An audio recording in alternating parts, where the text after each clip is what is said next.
Bangladesh football ফেডারেশনের আগামী নির্বাচন থেকে কাজী সালাউদ্দিন সরে দাঁড়ানোর ঘোষণায় বাফুফের সংলগ্ন এলাকায় মিষ্টি বিতরণ করেছে বাংলাদেশি ফুটবল আলট্রাস।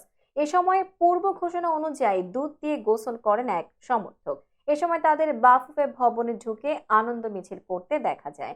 এর আগে শনিবার বিকেলে এক সংবাদ সম্মেলনে আগামী নির্বাচন থেকে সরে দাঁড়ানোর ঘোষণা দেন বাফুফের সভাপতি কাজী সালাউদ্দিন বলেন, আসছে 26 অক্টোবরে বাফুফের নির্বাচনে আমি প্রতিদ্বন্দ্বিতা করব না। এটা আমার চূড়ান্ত সিদ্ধান্ত। আমি 4 মেয়াদে দায়িত্বে ছিলাম, সেজন্য নিজেকে খুব ভাগ্যবান মনে করি। এমন সুযোগ আমার জীবনে এসেছে।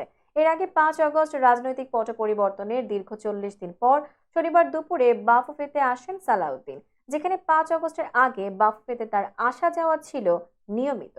কিন্তু অন্তর্বর্তী সরকার ক্ষমতায় আসার পর এতদিন নিজ কার্যালয়ে আসেননি বাফুফের সভাপতি।